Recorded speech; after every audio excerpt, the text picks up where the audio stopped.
शख्सियत कार्यक्रम, जो कि हमारा एक बहुत ही अहम कार्यक्रम है, जिसमें हम लोग आपको लगातार दुनिया के कुछ उन लोगों से मिलवाते हैं जिन्होंने अपनी क्षेत्र में, अपनी फील्ड में एक एकदम अलग तरीके का एक मकाम बना रखा है। आज हमारे साथ हैं पीस फाउंडेशन के डॉक्टर सारंग मोहिले।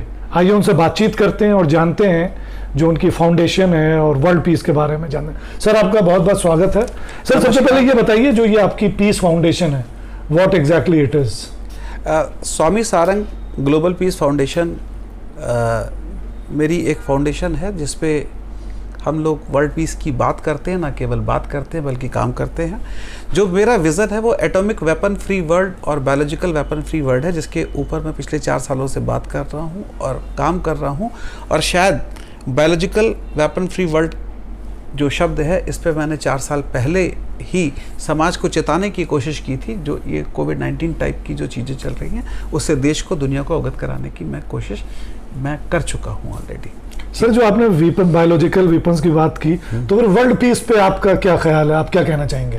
जो वर्ल्ड पीस है पूरी दुनिया का, शांति के लिए आप क्या कहना चाहेंगे? देखिए, हम बारूद के ढेर पे बैठ के सिगरेट पी रहे हैं और हम विश्व शांति की बात करते हैं। दुनिया में शांति जो है वो किसी भी तरीके से आए, शांति की बात शांति करके आए, शांति की बात लड़ के शांति आए।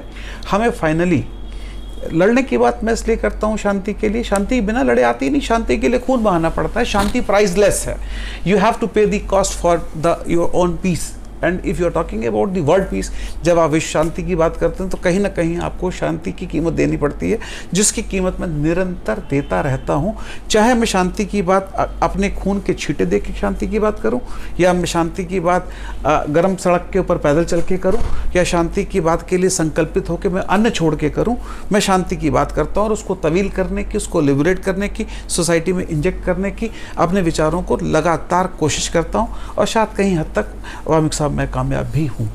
हम एक लोकतांत्रिक परिवेश की जब बात करते हैं तो हम लोग तो है, इसमें से तंत्र गायब है, ऐसा मुझे ऐसा लगता है। मौजूदा स्थिति में लोग तो है, लोक में से तंत्र गायब है, और हम उसको एक नए तरीके से परिभाषित करने की लोकतंत्र को कोशिश कर रहे हैं। सर, आपके हिसाब से, आपके नज़रिए के हिसाब से? मेरा नज़रिया मेरा अपना नहीं है।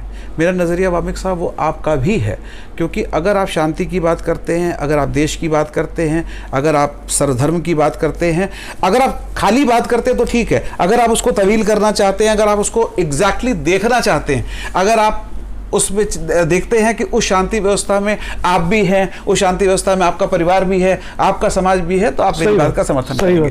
तो how will you define religion, humanity as well as world? Religion is a perception. धर्म वो है जो धारण किया जाए। आप मेरे से बात कर रहे हैं, आप अपना धर्म समझ के बात कर रहे हैं, मैं आपकी बात का जवाब दे रहा हूँ, मैं उसको धर्म समझ के आपकी बात का जवाब दे रहा हूँ, क्योंकि मैं परसीव कर रहा हूं कि आप जो पूछ रहे हैं वो अच्छा है, और आप ये परसीव कर रहे हैं कि स्वामी जी जो जवाब दे रहे हैं वो न्यायोचित है, धर्मोचित है, समाज के हित में है, देश के हित में है, और कहीं ना कहीं आपका जो सब्जेक्ट है जिस पे आप बात कर रहे हैं उससे आप उसको कनेक्ट कर पा रहे हैं। आज की हिंदुस्तान की जो सियासत है उसके बारे में क्या कहना चाहेंगे आप? सियासत है क्या? राजनीति, पॉलिटिक्स, ये जो बाउंड्रीज। आप देखिए, फिर 2 बातें। मैं सियासत नहीं करता, मैं गैर राजनीतिक व्यक्ति हूँ। मेरा अपना परसेप्शन है कि क्या ये सियासत है, क्या ये जो हो रही है। आप लोकतांत्रिक सियासत की बात कर रहे हैं, आप एक वैचारिक सियासत की बात कर रहे हैं। नहीं, overall I am talking about politics scenario I am talking. Scenario, कुछ लोग अपनी बात सब लोगों को मनवाने की कोशिश कर रहे हैं। इसको अगर आप राजनीति कहते हैं तो मैं आपके साथ हूँ। चलिए, आखिरी क्वेश्चन कि आप आज के युवा वर्ग के लिए क्या संदेश देना चाहते हैं? हाँ, ये आपने बहुत बड़ी बात कही है। मैं युवाओं का आह्वान करता हूं कि वो राजनीति करें। मैं युवाओं से आह्वान करता हूं, मैं आपके चैनल के माध्यम से, ये जो प्लेटफॉर्म है इसके माध्यम, मैं युवाओं से कहता हूं कि राजनीति में इंटरेस्ट लें। युवाओं को राजनीति में आना चाहिए।